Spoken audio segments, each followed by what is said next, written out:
안녕하세요. 저는 2살 된 아들 하나 키우고 있는 30대 여자입니다. 명절이 코앞으로 다가오다 보니 작년 명절 때 일들이 떠올라 사연을 신청하게 되었습니다. 작년 명절 때 있었던 일들만 생각하면 지금도 온몸에 식은땀이 흐를 만큼 충격적인 상황을 경험했었어요. 사람들이 하나같이 제정신이 아닌 것 같았고 평소와는 전혀 다른 모습에 소름이 돋았었습니다. 작년에 있었던 일이니 남편과 결혼 생활한 지 2년 차가 되었지만 그 사람들이 어떤 인간들인지 벌써 모든 걸 경험했기 때문에 아예 연락 자체를 하지 않고 있어요. 제 선택이 옳은 판단이라고 생각했었고 2번 다시 만나고 싶지 않았습니다. 이미 시댁 집안은 새형님들 때문에 무너져 내렸고 더 이상 회복할 수 없는 단계까지 오게 된 상황이라 본인들이 저지른 행동에 대한 대가는 알아서 처리해야 된다고 생각하기 때문에 저는 이번 명절에도 얼굴 볼 생각은 없습니다. 지난 추석 때 만삭이었던 저는 출산이 얼마 남지 않았었어요. 일주일 후에 출산 예정이었기 때문에 시댁에서 명절은 보낼 수 있을 것 같아 저를 딸처럼 아껴주시던 시모 얼굴 보려고 남편과 함께 시댁을 가게 되었죠. 저희 부부가 도착했을 때는 이미 새형님들은 시댁에 도착해 주방에서 음식을 만들고 있길래 시모에게 인사를 드린 뒤 저도 급하게 옷만 갈아입고 주방으로 들어가려 했는데 시모가 저를 따로 부르셨어요. 그리곤 거실 소파에 잠깐 앉아 있으라면서 음식 준비는 거의 다 끝났으니 주방에 들어가 일할 필요 없다면서 편히 쉬라고 했지만 주방에서 저를 바라보고 있던 새 형님들의 시선이 너무 따갑게 느껴졌었습니다.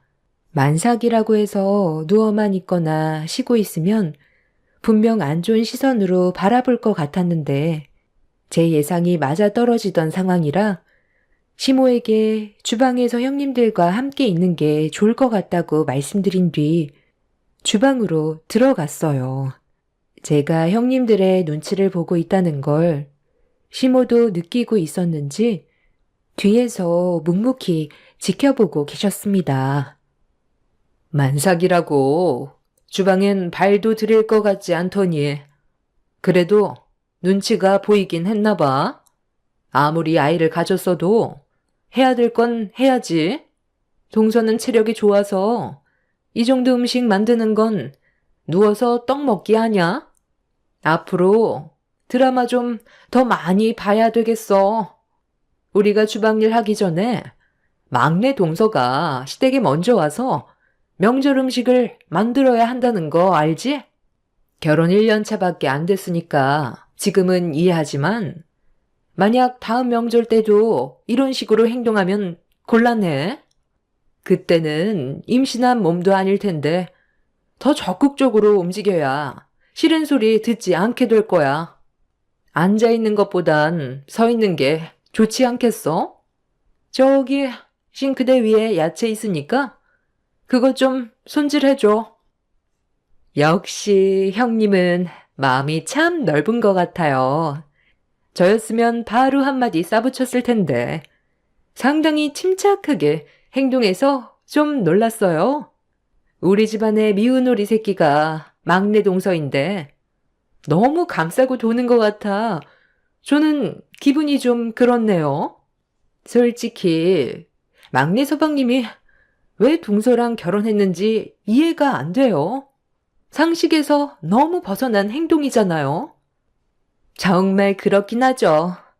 하필 데려와도 친정도 없이 혼자 살아온 동서가 어떤 삶을 살았는지 알지도 못하면서 무작정 결혼한다고 했을 때 얼굴 표정 보셨죠? 그때 정말 불편해 하셨었는데 서방님이 하도 애원하는 바람에 어쩔 수 없이 허락해 줬지만 결혼식 때 남들 시선 봤죠? 정말 안 좋았었잖아요. 그날만 생각하면 아우, 지금도 얼굴이 붉어진다니까요. 신랑 측엔 하객들이 꽉 차 있었는데 신부 측엔 사람이 20명도 안 됐었으니 그걸 봤을 때 사람들이 얼마나 수근거렸겠어요. 저도 이 결혼 막내 서방님한테 다시 생각해보라고 했었는데 제 말은 코빼기도 듣지 않았잖아요.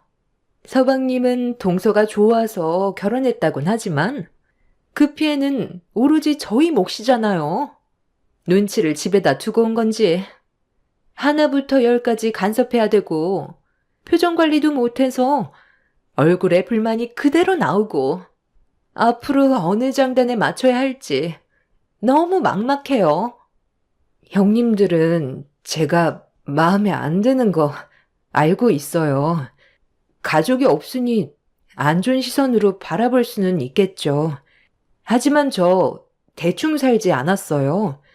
그동안 정말 열심히 살았고 남들한테 피해 안 주기 위해서 항상 노력했어요. 당연히 부족한 점들이 보이겠지만 그래도 형님들과 잘 지내고 싶어요. 서로 웃으면서 지내는 게 좋잖아요. 새 형님들은 제 말이 끝나자마자 굳어진 얼굴로 노려보고 있는데 기분이 정말 좋지 않았습니다. 각자의 삶이 다른 건데 본인들과는 제가 좀 더 다른 환경에서 자라왔다는 것 하나 때문에 차별을 두는 건 아닌 것 같아 저도 기분이 좀 안 좋았어요. 그래도 자주 얼굴 보는 일은 없었기 때문에 참고 넘어갔었는데 제 가정사에 대해 얘기하는 건 기분이 별로 좋지는 않았습니다. 그렇게 새 형님들과 안 좋은 분위기 속에서 식재료를 다듬고 있었는데 갑자기 아랫배에 통증이 오기 시작했어요. 주방에서 형님들에게 받은 스트레스 때문인 것 같아 잠시 쉬기 위해 큰 형님한테 아랫배에서 진통이 와서 잠시 진정이 되면 다시 오겠다고 했는데 그 말을 들은 둘째 형님이 시댁 며느리로 들어온 지 얼마나 됐다고 벌써부터 꾀를 부린다면서 언성을 높여 화를 냈어요. 주방 일한 지 얼마나 됐다고 벌써부터 꾀를 부리고 있네? 아니, 동서만 애 가져봤어? 나는 둘째까지 봤고 큰형님은 셋째까지 봤어. 셋째 동서도 출산 경험이 있는데 우리 앞에서 지금 진통 온다고 주방일에 손을 떼려고 해? 나는 출산 전까지 주방일 했었어. 어디서 지금 엄살을 부려? 하던 일마저 끝내. 왜 이렇게 목소리를 높여? 너희들 또 막내 며느리 잡고 있었니? 내가 뒤에서 지켜보고 있다는 거 뻔히 알면서 계속 이럴 거야? 모처럼 가족들 한자리에 모였으면 서로 좋은 말만 주고받아야지. 너희들은 어떻게 셋 다 똑같이 행동을 하는 거냐? 이럴 거면 다음부터는 아예 오지도 말거라. 어머님, 이건 저희한테 문제가 있는 게 아니라 막내 동서한테 문제가 있는 거라고요. 저희 입장도 이해해 주셔야 되는 게 맞는 거죠. 그동안 어떻게 살아왔는지 어머님도 전부 다 알지 못하잖아요. 저는 밖에서 막내 동서 얘기는 일절 하지도 않아요. 집안에 얼마나 창피스러운 일인데요. 저희 자체가 동서를 받아주지 못하고 있는데 남들은 동서를 어떻게 생각하겠어요? 앞으로 이렇게 살아야 한다는 게 저희들은 너무 막막하고 답답해서 한 소리 했는데 저희가 잘못한 거예요? 어머님은 왜 막내 동서만 감싸고 도는데요? 그동안 저희한테 했던 것처럼 행동하세요. 어머님이야말로 막내 동서랑 저희를 차별하고 있는 거 아니에요? 앞으로 얼굴 안 봤으면 좋겠다고요? 아유, 그럼 저야 편하죠. 누군 명절날 주방에 틀어박혀서 기름 냄새 맡아가며 음식 만들고 싶은 줄 아세요? 정말 지긋지긋하다고요. 막내 며느리는 방에 들어가서 쉬어라. 출산이 코앞인데 무슨 주방일이야? 너희들이 이렇게까지 배려 없이 행동한다면 나도 더는 두고 볼 수는 없다. 어머머머, 저 만삭이었을 땐 아무 말도 하지 않고 주방일 시키셨으면서. 아니 정말 너무하신 거 아니에요? 대놓고 차별하시면 안 그래도 미운 털 박힌 막내 동서를 더 안 좋게 바라볼 수밖에 없죠. 어머님이 이러시는 게 오히려 더 역효과라는 거 모르세요? 형님, 저희 이제 그만 주방일에 손 떼죠. 이런 대우 받아가면서 음식 만들 필요 없잖아요. 나는 뭐 너희들이 좋아서 며느리로 받아들였는지 알아? 부족한 것들이 보여도 서로 이해하고 한 가족의 구성원이 되기 위해 내 딴에도 노력 많이 했었다. 둘째 네가 만삭 때 내가 들어가서 쉬라고 했는데도 굳이 나와서 주방일 한 이유가 뭐야? 너희들한테 넘어갈 재산 조금이라도 더 받으려고 그런 거 아니야? 너희 시아버지가 암으로 세상 떠난 뒤 내 앞으로 재산 들어온 거 탐나서 서로 잘 보이겠다고 한 거 아니냐고. 내가 너희들의 가식적인 모습 다 알면서도 조용히 있었던 이유는 그래도 가족이니까 그것 또한 이해하고 넘어갔던 거다. 자신들 이익만 생각하지 말고 막내가 많이 서툴고 힘들어하면 같이 챙겨주면 얼마나 좋아. 너희들이 이럴수록 좋은 말이 나가겠니? 계속 이런 식으로 행동한다면 다시는 얼굴 볼 일 없을 거다. 그걸 원한다면 지금 당장 나가거라. 나도 너희들 붙잡을 생각 없다. 계속 그렇게 보고만 있을 거야? 교통 정리를 하던지 아니면 다들 내 집에서 나가래도 빨리 결정들 해. 새 형님들은 시모에게 그동안 불만이 많이 쌓여 있었는지 얼굴을 붉히면서 대들기 시작했고 분위기가 점점 안 좋아지기 시작하자 아주버님들이 형님들을 데리고 각자 방으로 들어갔어요. 시모는 혈압이 오르셨는지 거실 소파에 주저앉아 호흡을 가다듬고 계셨습니다. 뒤에서 이런 상황을 지켜보던 남편은 진통이 오고 있는 저를 부축해 소파에 앉혀주었고 새 형님들이 들어간 각자의 방에서는 저와 시모에 대한 불만으로 가득했었습니다. 시모는 거실에서 새 형님들이 아주버님과 나누고 있는 대화를 전부 다 듣고 있었는데도 시모는 진통이 오고 있는 저를 걱정해 주셨습니다. 따뜻한 시모의 손길은 저희 엄마를 떠올리게 만들었고 이런 안 좋은 상황 속에서도 의지할 수 있는 시모와 남편이 있다는 거에 너무 감사했어요. 그동안 홀로 지내온 세월들과 아픔들이 물밀듯이 밀려와 감정이 북받쳐 올라 눈물이 멈추지 않았지만 그래도 가족이라는 울타리가 생겼다는 것만도 저에게는 정말 감사한 일이었어요. 저를 딸처럼 대해주시는 시모와 남편만 옆에 있어준다면 모든 걸 이겨낼 수 있었고 앞으로 분명 행복해질 수 있는 길이 있을 거라 믿었어요. 새 형님들과도 좋은 관계를 만들어 가기 위해 제가 좀 더 노력한다면 언젠간 집안이 화목해질 수 있을 거라 생각하며 시모와 남편에게 위로를 받고 있었는데 첫째 형님이 방문을 활짝 열더니 저에게 삿대질을 하면서 막말을 퍼붓기 시작했어요. 상당히 무서운 눈빛이었고 뒤이어 둘째, 셋째 형님도 말리는 아주버님을 뿌리치면서 저를 잡아먹을 듯이 화를 내고 있었습니다. 아무리 생각해봐도 아니 정말 이해할 수가 없어서요. 서방님은 도대체 왜 막내 동서와 결혼할 생각을 한 거예요? 세상에 널린 게 여자인데 왜 하필 그 많고 많은 여자들 중에 쟤를 선택한 거냐고요? 우리한테 무슨 불만이라도 있어서 그런 거예요?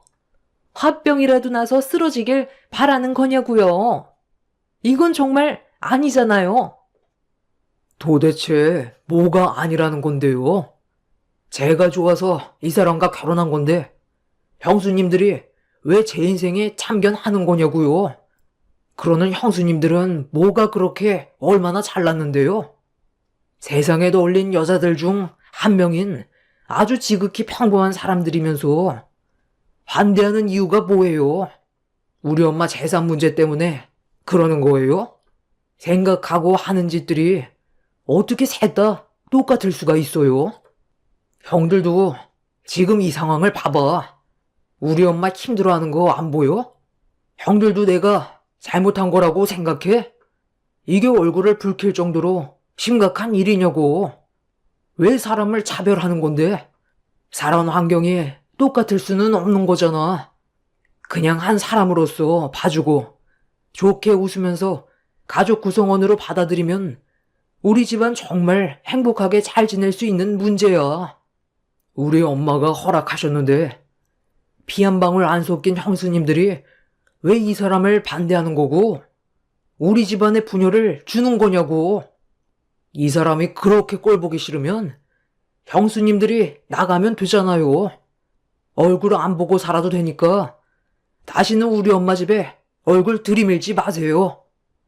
형들도 이 문제에 대해 진지하게 생각하는 게 좋을 거야. 내가 언제 형수님들 싫다고 반대한 적 있었어? 형수님들이 어떤 사람들인지 형들이 더 잘 알지 않아? 이 정도밖에 안 되는 사람들인데 결혼 생활 유지하는 것도 참 대단하다. 내 말에 기분 상했다면 그만 집으로 돌아가던지. 나는 오늘 엄마랑 이 사람과 함께 저녁 식사하고 곧 출산 준비도 해야 해서 얼굴 붉히면서 있고 싶지 않으니까 우리 엄마 앞에서 개념 없이 행동하는 형수님들 계속 방치할 거면 그만 나가줬으면 좋겠어. 남편도 불만을 터뜨리면서 화를 내기 시작하자 아주버님들도 그런 남편의 말투가 마음에 들지 않았는지 형님들 편에 서서 저희 부부와 시모에게 상처되는 말들을 퍼부었습니다. 그렇게 집안은 한바탕 난리가 났고 분위기가 점점 심각해지자 예정된 일정보다 뱃속에 있는 아이가 일찍 세상 밖으로 나오려는지 진통이 점점 심각해졌어요. 뭔가 느낌이 좋지 않아 흥분한 남편과 시모를 붙잡으며 고통스러워하던 순간 갑자기 양수가 터지면서 엄청난 진통이 동반이 되었습니다.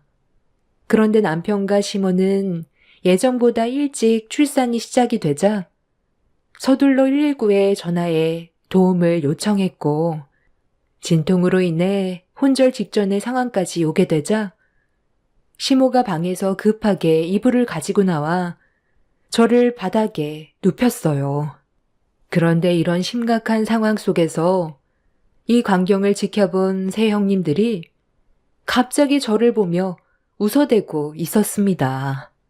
셋째 형님은 친정도 없는 게 병문안 누가 가냐면서 태어날 아이가 불쌍하다며 심각한 와중에 막말을 퍼붓는데 첫째, 둘째 형님도 셋째 형님의 말에 동조하면서 고통스러워하는 모습을 보며 웃고 있었어요.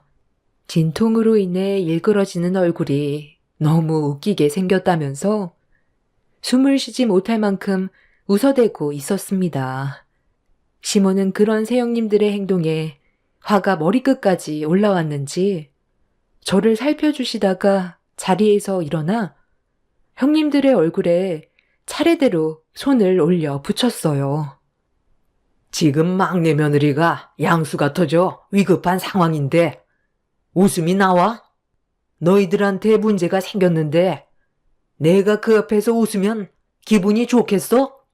어떻게 된 게 셋 다 똑같이 행동하는 거야? 도와주기는커녕 웃고 있어? 꼴보기 싫으니까 당장 늘 나가. 이 시간 이후로 내 앞에 나타나면 그땐 가만두지 않을 거다. 웃긴 걸 억지로 참을 수는 없잖아요. 막내 동서 얼굴 표정을 보세요. 저 모습을 보고도 어떻게 웃음이 안 나올 수가 있겠어요? 누군 뭐 애 안 낳았어요? 너무 오버하는 것 같으니까 웃음이 절로 나오는 걸 어떡해요?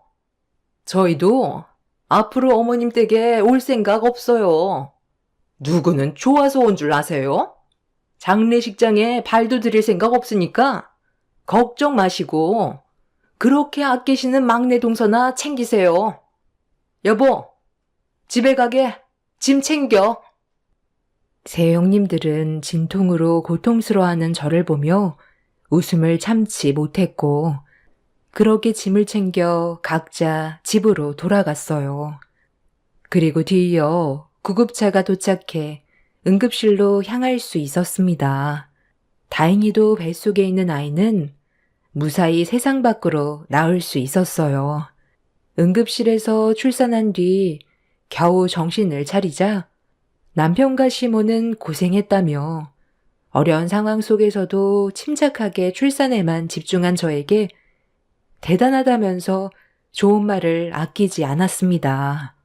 태어난 아이의 얼굴을 보게 되니 몇 시간 전까지만 해도 안 좋은 일들이 한꺼번에 몰려왔었는데 그 모든 상황들을 잊어버릴 수 있을 만큼 태어난 아이가 저에게 주는 행복이 훨씬 더 컸어요.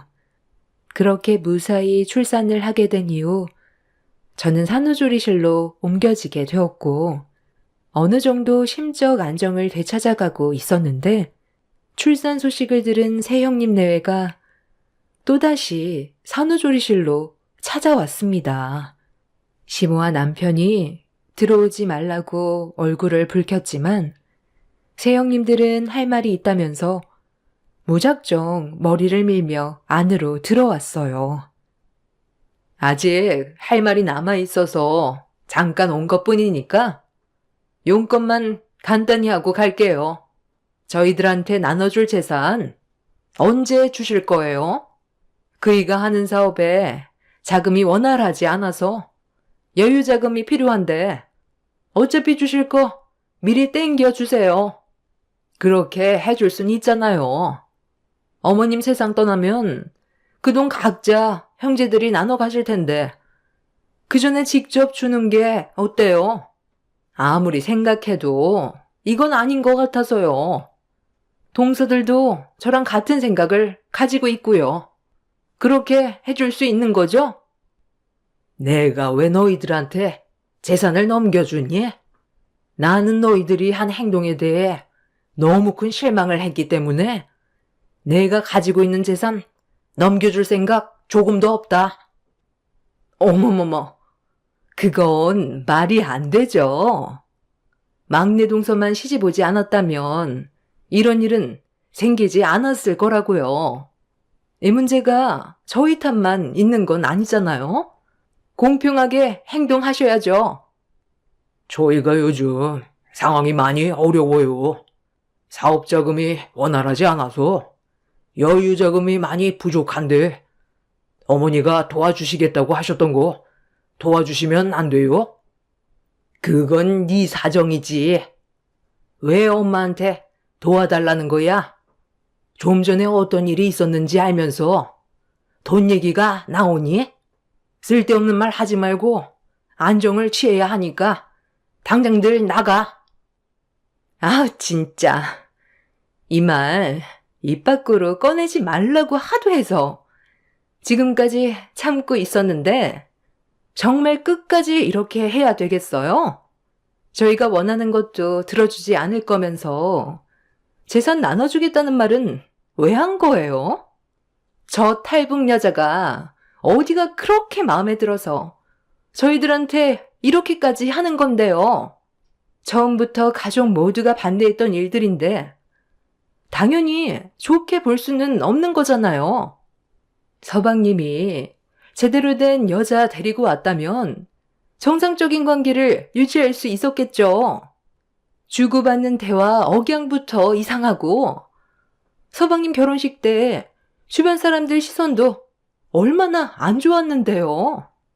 제 주위 지인들도 얼마나 많이 물어보는지 알아요? 아직까지 탈북자 시선은 좋지 않다고요. 우리 애들도 나중에 이 문제 때문에 학교에서 놀림당하게 될까봐 그것도 걱정이에요. 왜 본인들만 생각만 하는 거예요? 우리가 힘들어하는 건 보이지 않나 봐요? 서로 사랑해서 결혼한다는 건데 뭐가 문제야? 그래, 너 말 잘했다.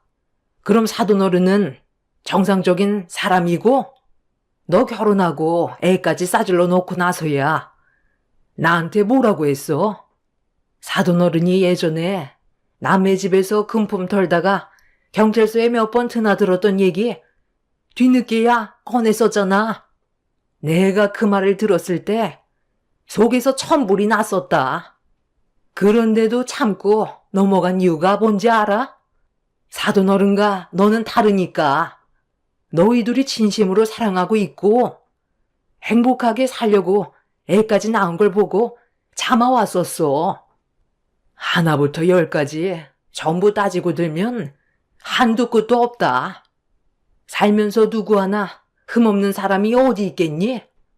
지금 현실에 얼마나 충실하고 남들 앞에서 떳떳하게 살고 있는지 그게 중요한 거 아니야? 막내 며느리가 과거에 어떻게 살아왔던 지금은 법적으로 한국 사람이고 내 아들과 아주 잘 지내고 있는데 그런 편견 때문에 차별하는 건 내가 용납 못한다. 너희들이 보인 오늘의 행동에 대해서는 좋게 넘어갈 생각 없다. 그리고 내가 지금 가지고 있는 현금으로 된 재산은 벌써 내 막내 며느리에게 전부 입금시켰다. 너희들보다 어려운 환경에서 살아왔었고 목숨 걸고 한국 땅을 밟았기 때문에 앞으로 내 아들과 행복하게 살라고 결정한 거니 이제 와서 후회도 소용없다. 내가 가지고 있는 재산들 아직 처분하지 않은 것들도 많이 있다는 거 잘 알고 있을 거야. 앞으로 너희들이 어떻게 하냐에 따라 내 재산이 가는 방향이 달라질 거다. 계속해서 내 앞에서 큰 소리 내봐. 누가 더 불이익인지 한번 해보라고. 나는 너희들 얼굴 안 보면 끝이야. 시모는 얼굴을 붉히면서 새형님 내에게 분노를 했어요. 제 통장에 입금시킨 시모의 재산을 보여주는 순간 모두들 경악을 했고 말도 안 된다면서 불만을 터뜨리려 했지만 시모가 가지고 있는 재산이 아직 더 남아있다는 걸 알고 있는 새형님 내외는 그것들마저 가지지 못하게 될까봐 더는 아무 말도 하지 못하고 있었습니다. 제가 살아온 환경은 많이 다르지만 지금 현재 저는 한국 사람이고 남편과 행복하게 살아가기 위해 정말 많이 노력을 하고 있었지만 사람이 가지고 있는 편견이 저를 너무 많이 힘들게 했어요. 북에서 왔다는 이유 하나만으로 좋지 않은 시선으로 바라본 새형님들이 저를 너무 많이 힘들게 했어요. 저는 한국 땅을 밟기 위해 목숨을 내놓고 건너왔었지만 그때만 해도 더 나은 행복이 있을 거라는 희망 하나로 앞만 보며 달려왔었습니다. 그리고 남편을 만나 또 다른 삶을 살게 되었지만 저를 안 좋게 바라보는 시선들이 있다는 걸 생각하지는 못했었어요. 그래도 노력하면 좋은 관계 유지할 수 있을 줄 알았는데 사람 마음 쉽게 변하지는 않더라고요. 시모는 새형님 내외에게 실망을 많이 했는지 몇 달의 시간 동안 가지고 있는 재산 전부를 처분했고 일단 저희 부부를 데리고 현재 시이모님이 계시는 해외로 이주한 상태입니다. 한국 땅을 밟고 있는 한 새형님 내외가 제 발목을 계속 잡을 것 같다고 생각하셨는지 시모는 엄청난 결정을 내리셨어요. 그렇게 지금 현재 다른 나라에서 남편과 시모와 자리 잡아 살아가고 있는 중이고 스트레스 받을 일이 없다 보니 심적으로 많이 안정이 되어 있습니다. 새 형님 내외는 시모의 돌발 행동에 대해 전혀 상상하지 못해서 많이 당황하고 있을 겁니다. 뒤늦게 저희가 해외로 떠났다는 걸 알게 됐을 테고 그때는 이미 늦어버린 상황이라 땅을 치며 후회를 하고 있겠죠. 사람이 살면 얼마나 살겠어요. 길어봤자 80년 인생 서로 얼굴 붉히며 사는 것보단 그래도 웃으면서 사는 게 좋을 텐데 제가 북에서 왔다는 이유 하나만으로 저지른 행동들은 저에게 너무 큰 아픔을 남겨주었네요. 과거가 어찌되었든 현재가 중요하니 앞으로 남은 시간 이 세상에 태어난 제 아이와 그리고 저를 친달처럼 아껴주신 시모와 하나뿐인 남편과 행복한 삶을 살아가고 싶어요. 또 다른 시작이 펼쳐지고 있는 지금 이 시점에 한국 일자로 명절이 코앞이라 작년에 있었던 일들에 대해 몇 자 적어봤습니다. 이번 명절에 여러분들의 가정에는 평화와 행복이 가득하시길 바랍니다. 감사합니다. 안녕하세요. 저는 45살에 10살의 아들과 함께 열심히 살아가고 있는 여자예요. 살면서 사람에게는 몇 번의 기회가 찾아온다고 하더라고요. 그 기회를 절대 놓치면 안 되지만 잘못된 선택으로 인해 힘겹게 찾아온 기회를 놓치게 되는 경우가 생기는 것 같습니다. 저에게도 평생에 단 한 번 있게 될 기회가 찾아왔었고 그 선택은 또 다른 인생을 펼쳐지게 만들었어요. 지금으로부터 약 15년 전 남편과 처음 만났을 당시 저희는 일반 직장에서 근무하다가 눈맞아 연인 사이가 되었었어요. 저에게 잘해주고 사소한 거 하나에 신경 써주는 그런 모습들이 좋게 다가왔고 양가 부모님의 축복을 받으며 평생을 행복하게 서로를 의지하면서 잘 살라는 말과 함께 결혼까지 골인할 수 있었어요. 그렇게 다른 사람들처럼 평범한 결혼 생활을 보내고 있는데 남편이 저에게 한 가지 제안을 하더라고요. 그리고 그 제안은 저에게 갈등을 안겨주었고 쉽지 않은 결정을 하게 만들었어요. 당신과 내가 가지고 있는 재산으로 좀 더 여유로운 삶을 살 수 있을 것 같은데 당신 생각은 어때? 관심 좀 있어? 우리 재산이 얼마나 된다고 그래. 많지도 않은데 어떻게 여유로운 삶을 살 수 있다는 거야? 말도 안 되는 소리 하지 말고 그냥 평범하게 지내는 게 좋을 것 같아. 괜히 무리하게 투자했다가 결국에는 가지고 있는 재산 전부 말아먹을지도 모른다고. 내가 알고 있는 정보가 어디에서도 구하지 못할 정보야. 내 20년지기 친구 있지? 그놈이 지금 만들어 놓은 계획이 있는데 거기에 같이 투자하겠다고 줄 서 있는 사람들이 한두 명이 아니라고. 그런데 내가 오랜 세월 친구니까 특별히 자리 하나 만들어준대. 있는 만큼만 투자해도 상관없다고 하니까 기회 있을 때 들어오라고 하더라고. 내가 워낙 조심한 성격이잖아. 그래서 직접 친구가 운영하는 사무실도 다녀와 봤어. 정말 괜찮은 사업이니까 나 믿고 투자하자. 당신도 내 친구 알잖아. 아주 잘 알지, 당신 친구. 솔직히 내가 이런 말 하지 않으려 했는데 당신 친구 사기꾼같이 생겼잖아. 그 사업 제대로 알아보긴 한 거야? 내가 장담하는데 차라리 그 돈 그냥 은행에 저금해 놓는 게 훨씬 더 이익이고 안전한 방법이야. 우리 신혼집 구하고 집안에 들어가는 가구랑 가전제품 사고 순수 자산이 8천만 원 정도 있는데 이걸로 무슨 투자를 하겠다는 거야? 그래서 그 사업이 도대체 뭔데? 남편은 건강식품을 노년층 상대로 판매를 하는 건데 중간 마진 끼지 않고 바로 직수입하는 거라며 저를 설득시키기 위해 서류 가방에 있던 홍보물을 저에게 보여줬고 여러 가지의 내용들과 앞으로의 사업 전망 그리고 투자를 하게 되면서 생기는 마진율까지 전부 적혀 있었어요. 꽤 자세하게 사업 계획이 적혀 있는 내용들에 솔직히 좀 놀라긴 했지만 그렇다고 한 번에 친구라는 명분 하나만으로 저희가 가지고 있는 8천만 원의 재산을 전부 건네줄 수는 없었어요.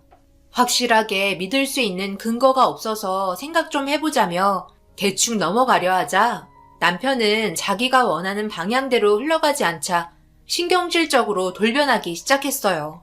저는 부유해지고 싶지도 않고 그냥 지금처럼 생활하며 안정적인 가정을 이루고 싶은 마음이 더 크다고 얘기했고 남편은 저와 반대의 입장을 가지고 있어서 의견 조율이 되지 않아 결혼한 지 몇 달 만에 처음으로 다투게 되었습니다. 연인 사이였을 때나 결혼식을 준비할 때나 서로 의견이 맞지 않아서 차분하게 충분히 대화로 해결할 수 있었는데 남편의 생각지도 못한 또 다른 모습에 너무 당황했고 난처했어요.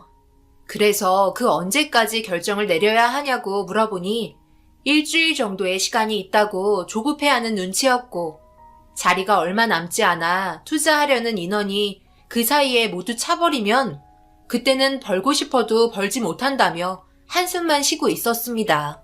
한평생 같이 살아가야 할 남편의 의견도 존중을 해줬어야 했고 제가 생각하는 거와 반대로 흘러가 버리면 그에 따른 원망 또한 엄청나게 커질 것 같아 한 번만 더 생각해보자며 일단 남편을 진정시켜 주었습니다. 그렇게 힘겹게 남편을 진정시킨 뒤 이런 문제를 저희 부모님과 상의했어요.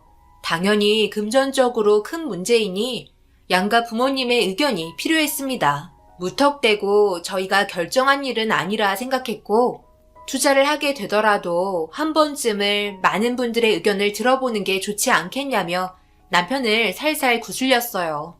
일주일이라는 시간 안에 결정을 해야 했기 때문에 저희 집에 먼저 들어가 남편이 가져온 사업에 대해 자료와 함께 어떤 식으로 흘러가게 되며 수익은 어떻게 이루어지는지 등등 전보다 더 세밀하고 철저하게 준비해서 저희 부모님께 설명을 하기 시작했습니다.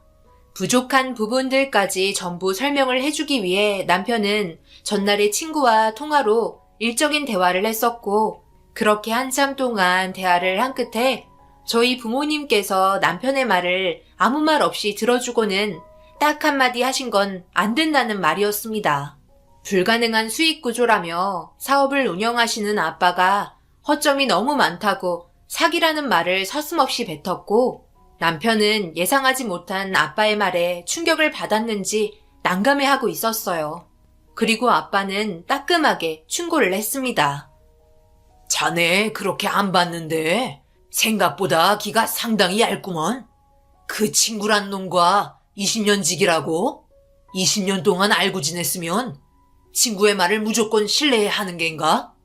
그리고 지금 그 사업이 시작도 되지 않았는데 얼마의 수익을 낼 수 있다고 그 누가 장담을 할 수 있다는 거야?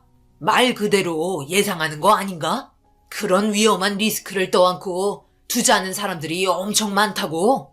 이런 허점투성이의 자료들 가지고 자네 사업 한 번이라도 해봤나? 딱 한 번이라도 해봤다면 이런 자료를 보고 전 재산을 투자하려고 생각하지 않을 걸세. 그리고 정 투자하고 싶다면 자네 재산으로만 투자하면 될걸. 왜 우리 딸이 그동안 살면서 힘들게 모아둔 재산까지 전부 탕진하려 하는가? 부부란 말이야. 자기 고집만 내세워서는 절대 안 된단 말일세. 아빠는 남편에게 너무 많은 실망을 했던 것 같았어요. 그리고 남편은 아빠에게 긍정적인 답변을 듣게 될 거라고 생각했었지만 정반대의 말만 듣게 되니 꽤 큰 충격을 받았는지 더 이상 할 말이 없다며 자리에서 일어났어요. 사기인지 아닌지 몸소 겪고 싶다면 남편의 재산만 가지고 투자하라는 말을 끝으로 저희는 집으로 돌아오게 되었습니다. 그리고 아빠는 제가 걱정이 되었는지 문자 한 통 전송하셨어요. 절대 제가 가진 재산을 넘겨주지 말라며 한 번 더 신신당부하셨고 저희는 서로 아무 말 없이 집으로 돌아왔어요. 사업을 직접 운영하고 계시는 아빠의 뼈아픈 한마디에 자신이 20년 지기라고 믿었던 친구에게 받은 자료를 계속해서 훑어보며 아빠가 한 말을 부정하고 싶어 했습니다. 하지만 아빠의 말을 무시할 수 없었고 남편은 자기의 부모님 의견도 들어봐야 한다며 확실하게 짚고 넘어가려 했습니다. 당연히 저도 그렇게 하라고 얘기했어요. 어차피 시부모님 또한 저희 부모님과 똑같은 생각을 가지고 계실 거라는 걸 확신하고 있었으니까요. 그렇게 남편과 함께 다음날 시댁에 찾아갔고 남편은 저희 부모님께 얘기했던 것보다 더 자세하게 설명하기 시작했어요. 그런데 여기에서 생각지도 못한 일이 벌어지고 말았습니다. 저는 아들의 의견에 충분히 가능성이 있다고 보는데요. 수익 구조도 괜찮고요. 당신 생각은 어떤 것 같아요? 나도 괜찮은 것 같은데. 그리고 남자가 실패할 수도 있는 거지. 그래야 그런 것들이 쌓여서 인생 경험이 되는 거란다. 아버님, 그게 무슨 말이에요? 그럼 실패를 하더라도 투자하라는 소리예요? 아버님은 괜찮은 것 같다고만 말을 하셨지. 이 사업이 현재 확신이 있다고는 생각하지 않으신 거잖아요. 저희가 왜 여기에 찾아왔는데요? 말 그대로 인생 경험이 부족하기 때문에 조언을 받으려 온 거잖아요. 그런데 실패에 대해 이야기를 하면 어쩌자는 거예요? 실패를 하고 싶지 않아서 찾아온 거잖아요. 이걸로 확실해진 거 맞잖아?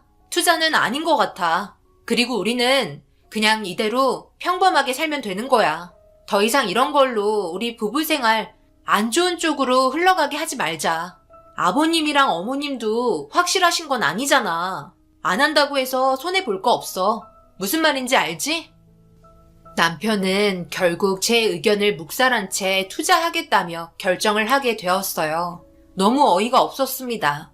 그만큼 힘들게 자기 인생 투자에서 모은 돈을 한 번에 전부 쏟겠다는 말 한마디에 저희는 결국 집에 들어가 대판 싸우고 말았습니다.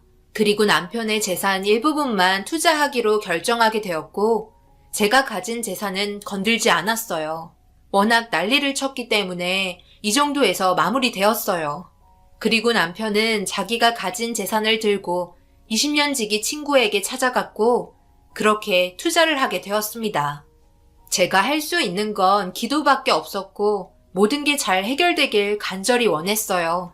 남편은 회사 일과 병행하며 바쁘게 움직이고 있었고 투자한 금액의 5천이 충격적이게도 2배가 되어 돌아왔고 남편은 자기가 말한 게 맞는다며 목을 빳빳하게 세우고 기세등등하게 얘기하기 시작했어요.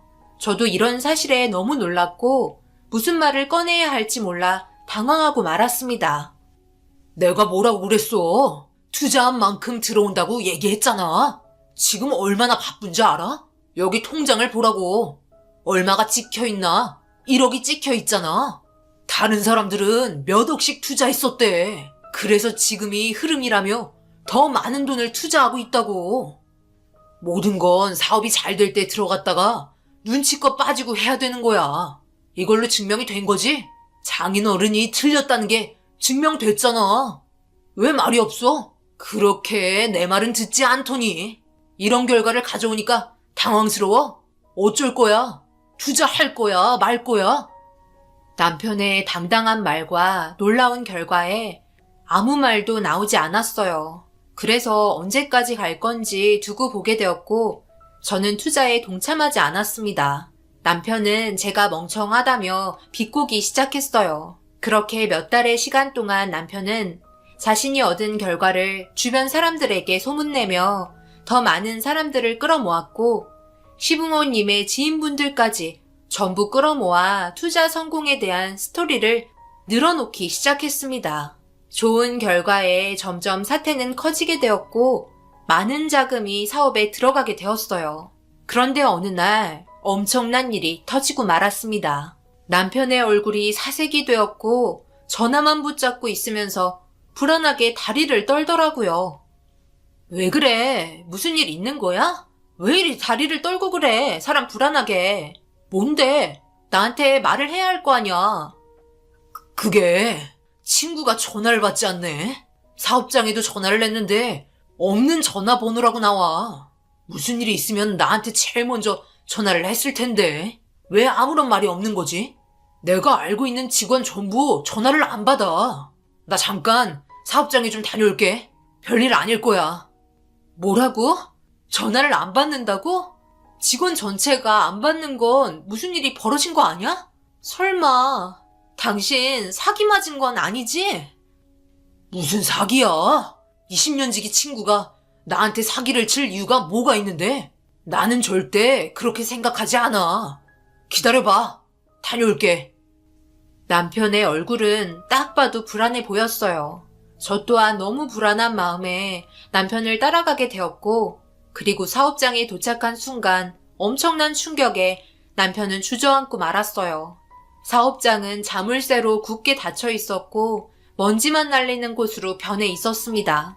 초점을 잃은 상태로 멍하니 땅만 바라보고 있던 남편의 핸드폰에 갑자기 끊이지 않는 전화가 울리기 시작했고, 그 전화는 전부 남편이 끌어들인 투자자분들이었어요. 결국 이 문제로 남편이 덤터기를 맞게 되었고 사기꾼으로 전락하고 말았습니다. 집에까지 찾아와 온갖 난리를 치는 사람들 때문에 동네가 아수라장이 될 정도로 밤늦게까지 소동이 벌어졌고, 모든 사람들이 투자한 금액은 전부 20억이 넘는 금액이었어요. 시부모님은 자기 아들의 말을 믿고 주변 사람들 분위기 띄워준다고 평생을 모아두었던 재산을 전부 밀어넣었고 엄청난 결과를 맞이하게 되면서 두 분은 쓰러지고 말았습니다. 그런데 하필 이런 안 좋은 시기에 몸에서 이상한 증상들이 발견이 되었고 임신을 했다는 결과에 저 또한 주저앉고 말았어요.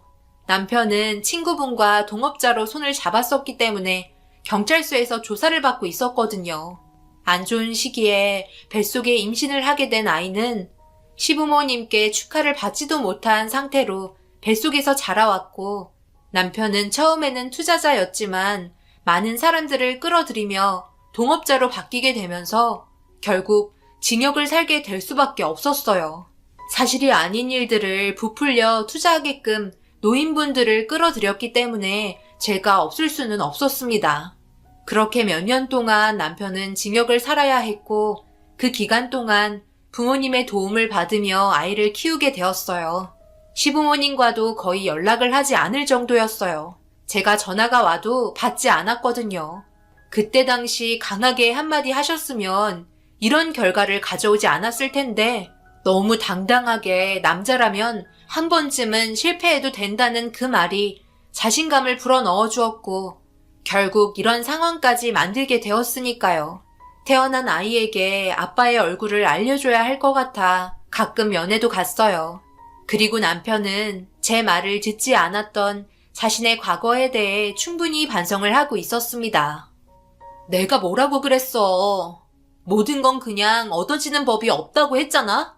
당신이 내 말만 들었어도 지금쯤 태어난 우리 아이와 행복하게 잘 살고 있었을 거라고. 그런데 봐봐. 당신이 내 말을 듣지 않고 내린 결정 때문에 우리 집안만 무너졌어? 시부모님뿐만 아니라 당신 지인과 시부모님 지인분들 전부 길거리에 주저앉으신 분들이 얼마나 많아? 이 모든 게 당신 하나로 시작이 된 거라고. 경험이 있던 우리 아빠의 말대로 아무것도 하지 않았다면 이런 일도 없었을 텐데. 우리 부모님이 당신에 대해 너무 많이 실망을 하셨어. 그 친구의 말은 믿고 정작 가족인 우리의 말은 믿지 않았으니까. 자신이 결정한 문제에 있어 처벌은 충분히 받고 나와야 한다고 생각해. 그러니 나왔을 때는 제발 정신 좀 차리고 살자. 남편은 눈물을 흘리며 자신의 잘못에 대해 충분히 뉘우치고 있었어요. 다시는 이런 일 없을 테니 나갈 때까지만 고생해달라며 나간 이후로 달라진 모습을 보여주겠다며 저에게 믿음을 주려 했어요. 그렇게 시간은 흘러 어느새 남편은 출소하게 되었고, 그래도 남편이라고 두부 한 모 건네주며 고생했다고 격려해 주었습니다. 끝내 20년 지기 친구라는 사람은 잡히지 않았어요. 해외로 도피해버렸기 때문에 잡는 게 쉽지 않은 듯 했습니다. 그래도 수사는 계속해서 이루어졌고 언젠가 잡힐 거라는 기대를 가지며 남편은 출소한 날 저희 부모님께 인사를 드리고 자신의 잘못에 대해 용서를 빌었어요. 아이가 없었다면 바로 이혼이었지만 태어난 아기가 무슨 죄예요. 아빠 없이 자라게 할 수 없을 것 같아 열심히 살겠다는 다짐 하나 믿고 곁에 있어 주기로 했어요. 그렇게 남편은 다음날부터 막노동이라도 하면서 자신이 일을 할 수 있는 곳에 취업을 하기 위해 열심히 뛰어다녔고, 그렇게 안정된 직장을 구해 다시 새롭게 시작을 하고 있었습니다. 별 문제 없이 열심히 사는 남편을 보니 저도 점점 안심이 되었어요. 아이도 커가고 별로 좋지 않았던 시부모님과의 관계도 남편이 나오면서부터 조금씩 좋아지기 시작했습니다. 그런데 남편이 직장에서 처음으로 받은 월급을 저희 집이 아닌 시부모님께 드려버리더라고요. 저와는 한마디 상의도 없이 내린 결정이라 당황했었고, 왜 그렇게 했는지 물어보니 너무 어이가 없어서 남편의 얼굴에 저도 모르게 손이 올라가고 말았습니다. 지금 그게 할 말이야? 당신 부모님이 먼저라는 게 지금 내 앞에서 할 말이냐고. 그럼 나는? 나와 아이는 안 보여? 시부모님만 고생했어? 나랑 당신 아이가 고생한 건 안 보이는 거야? 어떻게 당신은 예나 지금이나 항상 멋대로인 거야? 내가 우리 부모님한테 월급 드린다고 하면 분명 반대할 거 아니야. 그래서 그런 거지. 우리 부모님 지금 지하에서 살고 계시잖아. 내가 도와드려야지. 그럼 누가 도와드려? 전부 나 때문에 이렇게 되었는데 나를 좀 이해해주면 안 될까? 이해? 지금 나보고 이해를 해달라고? 당신 때문에 나랑 아무 죄 없는 우리 아이도 지금 이 모양 이 꼴로 살고 있다고. 내가 사람 잘못 본 것 같다. 이럴 줄 알았으면 진작 이혼했어야 했는데 사람은 변하지 않는 것 같아. 그냥 이혼하고 각자 알아서 살자. 남편은 절대 이혼할 수 없다며 자신이 내린 결정에 대해서 이해해달라는 말만 했어요. 제가 그동안 얼마나 힘들게 살아왔는지에 대해서는 전혀 생각하지 않는 것 같았고, 무조건 저보다 시부모님이 우선이었습니다. 결국 이 문제로 출소한 지 얼마 되지도 않아 이혼을 결정하게 되었어요. 질릴 대로 질려버린 그 사람과 앞으로 함께 하고 싶지 않았습니다. 달랑 집 하나 있는 거 분할하고 양육수당 외에는 받을 것도 없어서 저는 아이를 부모님께 맡기고 열심히 일하며 살아왔어요. 그렇게 열심히 살아오면서 남편은 그래도 자기 자식이라고 얼굴은 보고 싶은 건지 가끔 전화 와서는 얼굴 보여달라며 이혼을 한 상태에서도 저와 다시 재결합하기를 원했어요. 하지만 저는 남편을 전혀 받아들여주고 싶지 않았고, 그렇게 살아오다 보니 어느새 우리 아이가 10살이나 되어버렸습니다. 그만큼 저도 늙게 되었고, 삶은 남편과 이혼했을 때와 별다른 건 없었어요. 확실히 집안에 가장이 없다는 건 저에게 너무 힘이 들었습니다. 금전적으로도 너무 궁핍했어요.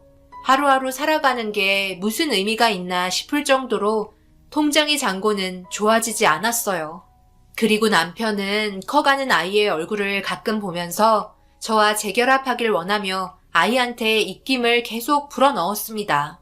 세월이 흐른 만큼 포기하면 좋으련만 남편은 저 말고는 다른 여자는 만나지 않고 있다며 저에게 그만하고 용서해주길 원했습니다. 하지만 사람 쉽게 변하지 않잖아요. 변했다면 이렇게 살 이유가 없었어요. 당연히 저희 부모님도 언제 터질지 모르는 사람이니 절대 재결합은 하지 말아야 한다고 못을 박았고, 저도 부모님 의견에 동의했습니다. 그런데 어느 날 남편에게 믿을 수 없는 문자 한 통이 날라왔고, 저는 그 문자 한 통을 보고 경악을 하고 말았어요. 통장 내역을 보여줬는데 잔고가 30억이나 들어있었어요. 말도 안 되는 금액이 들어있는 걸 보곤 너무 놀라 몇 번이고 눈을 비비며 천천히 숫자를 세어봤는데 30억이나 들어있었습니다. 그리고 남편에게 전화가 들어왔고 받자마자 충격적인 사실을 알게 되었네요. 문자 봤어? 우리 부자가 됐다고. 앞으로 두 발 뻗고 지낼 수 있게 해줄게. 우리 아이한테도 좋은 것만 줄 수 있다고. 일단 좋은 집부터 알아봐야 되겠다. 그동안 정말 힘들었지? 내가 평생 누리면서 살게 해줄게. 내가 로또에 당첨이 될 줄이야. 로또에 당첨된 거라고? 정말이야? 당신 그 돈으로 또 뭘 하려는 건 아니지? 여태껏 봐온 당신을 보면 그 돈 순식간에 없어질 것 같아. 절대 아니야. 그냥 통장에 박아두고 소박하게 살 거야. 아무데도 투자하지 않을 거니까 제발 내 말을 믿어주고 다시 우리 시작하자. 남편은 저에게 로또 당첨금을 보여주면서 다시 시작하길 원했어요. 자신이 한 과거의 행동 모두 미안하다며 새 출발을 하길 바랬습니다. 그렇게 남편은 아이가 보고 싶다며 저와 만나길 원했고, 시간을 내어 남편을 만나자마자 남편이 저에게 건네준 건 30억이 들어있는 통장이었어요. 서민은 절대 상상할 수조차 없는 엄청난 금액이 들어있는 통장에 입이 떡 벌어지고 말았습니다. 하지만 그런 돈이 순식간에 들어오자 불안한 것도 있었어요. 앞으로 어떤 식으로 살아야 할지도 걱정이 되었고요. 남편과 재결합하는 게 옳은 일인지 고민이 되는 순간이었습니다. 아이를 위해서는 분명 옳은 결정이었지만 저는 벌써 남편에 대한 마음이 떠난 상태이고 또 어떤 일이 벌어질지 몰라 걱정이 되었거든요. 그래서 재결합 문제 때문에 오랜 시간 대화를 하면서 정말 오래간만에 서로 꺼내지 못했던 말들까지 오고 가게 되었습니다. 그리고 얼마의 기간 동안 서로 생각할 시간을 가지며 앞으로의 계획을 세웠어요. 일단 저희 부모님과 상의를 했고 남편이 30억이 당첨되었다는 말에 엄청 놀라셨지만 그건 잠시뿐, 결론은 재결합 반대였습니다. 그 이유는 남편의 성격상 30억이든 100억이든 얼마 가지 않아 전부 탕진할 거라는 확신에 찬 조언을 해주셨고 저도 그 말에 어느 정도 동의를 하고 있었기 때문에 남편을 만나 이런 부분들에 대해 솔직하게 다시 대화를 이어나갔어요. 우리 부모님이 당신을 신용하지 않아. 돈이 많든 적든 결국 전부 탕진할 거라는 말을 하시네. 재결합 반대하셨어. 뭐라고? 반대를 하셨다고? 앞으로 그렇게 살지 않기로 했잖아. 그럼 당신은 우리 아이가 부족하게 살길 원하는 거야? 내가 아이를 데려가는 건 당신이 원하지 않잖아. 우리가 합치는 게 최선이라고. 내가 어떻게 하면 믿겠어? 당신한테 10억이라도 줘야 장인어른이 믿어줄 수 있는 거래? 어차피 이 돈 당신 돈이고 내 돈이나 마찬가지잖아. 우리 일단 아이와 앞으로의 행복을 위해서 뭐라도 보여주는 게 맞을 것 같아.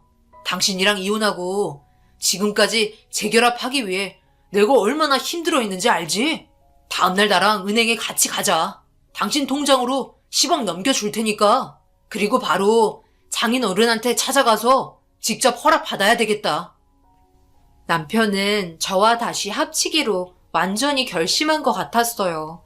그리고 거짓이 아닌 진심으로 저에게 10억을 넘겨줄 거라며 다음날 다시 만나 은행을 찾아가 10억을 이체시켜 줬습니다. 모든 걸 바로잡고 싶을 뿐이라며 그동안의 고생을 생각하면 이 정도의 돈은 아무것도 아니라면서 앞으로 저와 함께 새로운 삶을 다시 시작하고 싶어 했습니다. 그렇게 저희 부모님께 찾아가 인사를 드렸고 제 통장에 있는 10억을 확인하시고 어느 정도 안심이 되셨는지 이혼을 해도 크게 문제가 없을 거라고 생각하셨는지 재결합 허락해 주셨습니다. 그렇게 저희 부모님께 인사를 드린 후 오래간만에 남편과 따로 시간을 보냈어요.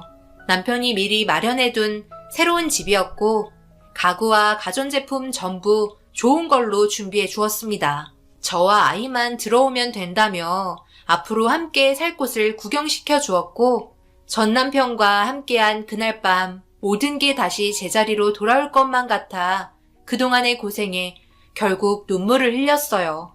남편은 제 마음을 알았는지 저에게 사랑한다는 느낌을 주기 위해 꽉 껴안아 주었어요. 그렇게 남편이 꾸며든 안방으로 들어가 함께 침대에 누웠는데 그 순간 무언가 이상한 느낌의 물체가 제 몸에 닿았고 저는 순간 비명을 지르며 고개를 돌리자 남편도 당황했는지 흠칫 놀라는 표정이었고 어두워서 잘 보이지 않아 그곳을 뚫어지게 쳐다보고 있었는데 남편이 불을 켜자마자 무언가 불룩하게 솟아오른 풍선 같은데 아주 잠깐 움직였어요. 저는 화들짝 놀라며 자리에서 일어났고 이불 속에 있는 의문의 물체에 이불을 들추는 순간 엄청난 광경을 목격하고 말았습니다. 만삭이 되어 있는 여자가 침대에 누워 있더라고요. 출산이 임박할 정도로 풍선처럼 부풀은 뱃속에 아이가 꿈틀거린 거였고, 얼굴을 가리고 있는 여자를 본 남편은 사색이 돼서는 고개를 떨구기 시작했습니다. 그리고 그녀가 자신의 얼굴을 가리고 있는 손을 천천히 내려놓으니 충격적이게도 그녀는 예전에 남편이 사업했을 때 만나던 여자였어요. 그것도 저와 결혼 생활을 유지하고 있었을 때 알고 지냈던 여자였죠. 남편과 함께 투자를 했었고 서로 꽤 가까운 사이라고 생각은 했지만 저에게 오해를 살 만한 행동이 발견되지 않았었는데, 그녀가 만삭인 상태로 저와 남편이 재결합하기로 약속하면서 마련해둔 이 집에 있다는 게 너무 당황스러웠어요. 내가 진작 말을 했어야 했는데 미안해. 당신도 잘 알지? 일단 본론부터 말을 하자면 이 사람 내 아내나 다름없어. 재혼을 한 건 아직 아닌데 어쩌다가 임신을 하게 되었더라고. 그렇다고 당신이랑 우리 아이가 있는데 차마 이 사람과 다시 재혼하는 것도 두려웠고, 내가 힘들 때 옆에 있어주면서 많은 위로를 해줘서 어쩌다가 이런 결과를 가져오게 되었지만 이런 문제 내가 알아서 해결할게. 그러니 당신은 나만 믿고 따라와 주면 돼. 우리 모두 함께 행복하게 잘 살 수 있어. 뭐? 우리 모두? 행복하게? 그러니까 지금 여기 있는 사람 모두 한 공간에서 살자는 말이야? 지금 그게 말이 된다고 생각해? 내가 말했잖아. 당신이랑 절대 떨어져 지내고 싶지 않다고. 그리고 우리 지금 돈 많잖아. 충분히 함께 잘 살아갈 수 있어. 그리고 이제 얼마 뒤 태어날 아이를 보면 우리 첫째가 얼마나 신기하겠어. 동생이 생겼는데. 혼자라서 항상 외로워 보였는데 잘 됐잖아. 비록 상황이 이렇게 되었지만 모두 불행한 조건을 가지고 있는 사람들이잖아. 서로 뭉쳐서 함께 지내는 것도 많은 도움이 될 거라고 생각해. 지금 이 상황은 우리 부모님도 아직은 몰라. 내가 혼자 생각하고 내린 결정이야. 내 의견에 따라줄 거지? 한 공간에 같이 살자고? 저 여자랑? 지금 다른 나라에서 살다 온 거야? 나는 절대 그렇게 살고 싶지 않고 재결합은 없었던 일로 하자. 저 여자랑 앞으로 행복하게 살면 되겠네. 너는 항상 그때나 지금이나 달라진 게 전혀 없구나. 이런 상황을 어떻게 얼굴 하나 변하지 않고 나한테 숨기고 재결합하자고 말을 할 수가 있어? 너랑은 정말 끝이고 이런 정신 상태를 가진 놈한테 내 아이도 보여주고 싶지 않아. 제 팔을 붙잡고 있는 남편을 강하게 뿌리치곤 얼굴에 손찌검을 하게 되었어요. 그리고 그 자리에서 급하게 빠져나왔습니다. 남편은 저에게 쫓아오면서 10억 준 거 다시 내놓으라며 난리를 치기 시작했고, 그동안 제가 당한 수모와 그리고 아이를 키우는 문제에 있어 앞으로 들어갈 돈들과 나를 속이고 이런 일을 혼자 꾸미려 했던 일방적인 선택에 대한 위자료라며 남편을 뿌리치고 집으로 돌아왔어요. 집에서 한참 동안 눈물을 흘리고 있자 엄마가 제 울음소리를 들었는지 아이 방에서 걸어 나왔고, 왜 그러는지 물어보는 질문에 남편의 행동에 대해 전부 알려주었어요. 저희 부모님은 정신 나간 놈과 절대 합치지 말라며 신변에 위험이 있을지도 모르니 경찰에 신고까지 하게 되었습니다. 그리고 변호사에게 10억에 대해 물어보자 순수하게 저에게 주었던 돈이기 때문에 다시 돌려받을 수 없다는 결과가 나왔고, 남편이 저희 집에 다시 와서 10억을 내놓으라고 난리를 치며 재결합하기 위한 조건이었기 때문에 무효라고 소송까지 걸게 되었어요.